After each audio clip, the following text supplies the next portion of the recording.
Okay, we've seen the city, we've experienced the culture, but our trip to Quebec is not yet complete. For those of you who take your winter sports seriously, this is the place to be. Just don't forget to pack your sense of adventure and your joie de vivre. Nestled in the middle of the Laurentians, one mountain stands out, Mont Tremblant. In French it means trembling mountain, a name derived from Algonquin legend. But these days the mountain trembles with skiers and snowboarders. With a peak of over 3,000 feet, it is one of the tallest in the area and the one true adventure seekers love to explore. But in order to take in its extraordinary beauty, you've got to get here. That said, this may look like just a little log cabin, but it is actually the home of the Mont Tremblant International Airport, and that's where you'll surely meet Serge Larivière. Bonjour, Serge! Bonjour, Toni! Ça va?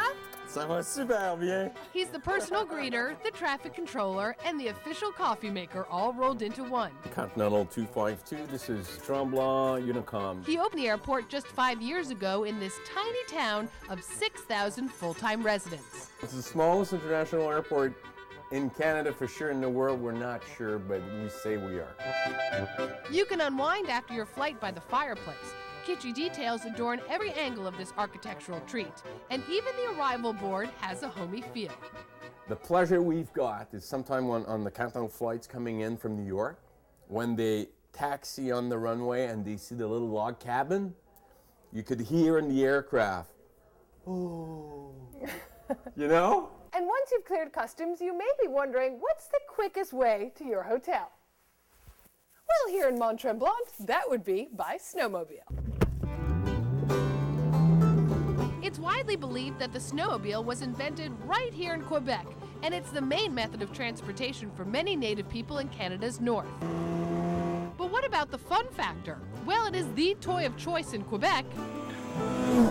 And after one fast and furious ride with Simone, I totally understood why. Once we hit the mountain, I met up with Virginie LaRouche to get the lowdown on this winter wonderland. Virginie, it's hard to imagine that we're only an hour and a half away from New York. In fact, yeah, and that's a neat thing. The pace of life is really mellow, and that's why we enjoy it so much. What are people going to experience when they come to Mont Tremblant that they won't be able to experience back at home? The French flavor, and it's right at the base of the ski hill. And one really unique way to get the lay of the land is to hop on the cabriolet. Thousands of international visitors flock to Mont Tremblant every season because it is so easy to get around.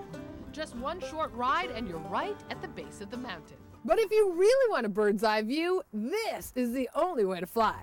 And we put on the headsets and we're ready to rock and roll. And before you could say, I love Tremblant, we were up high above the treetops. Wow, this is incredible. We flew right over Lake Tremblant, which sits at the base of the mountain. We also scored gorgeous views of the pedestrian village.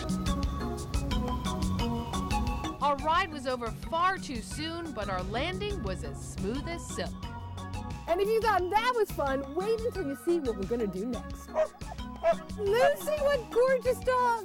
Thank you very much, and hi Toni, and welcome to our little paradise. That's right, puppy paradise. These are my wonderful dogs. This is Cookie, and this is Paco.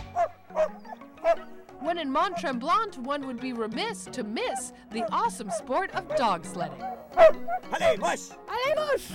Allez, mush! Whoa! Ah, this is so cool!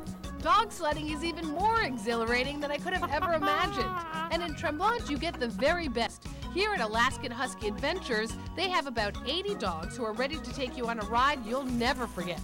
You get 6 dogs per sleigh, and they run about 5 to 10 miles an hour. And we have about 14 kilometers of amazing groom trail. We work really, really hard, so the conditions of our sleighing is excellent. That was incredible! Now, once you've gone for a ride, you have to meet the dogs in training. And this is little Sparkle. Oh, Sparkle! Look at little Sparkle. And you can't take it home. Come on! No. Farm for a little while. All our dogs are raised here, and maybe someday Sparkle can pull your sled. After a full day of fun in the snow, the best way to refuel is to eat like a lumberjack at a sugar shack. Toes were tapping, the folk music already in full swing. Overflowing plates full of homemade meals were flying out of the kitchen onto tables full of local families having a great time.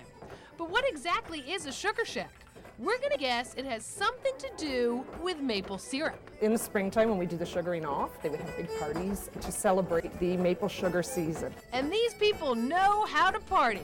The kids get treated to maple taffy while the grown-ups sample the homemade wine called caribou. It's all about getting together with your friends, your family, and really having a great time.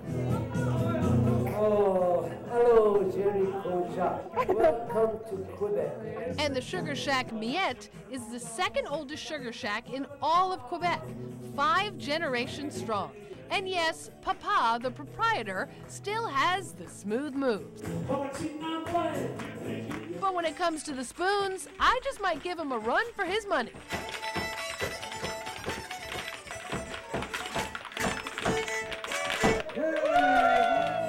What an excellent way to end such a fun-filled stay here in Quebec. A big thank you to Yves Gentil and to Virginie LaRouche, as well as Tourism Quebec for hosting us on this excellent trip up north. I highly recommend it. Now, I've got some dancing to do, so I'll see you next time on Toni on. Au revoir.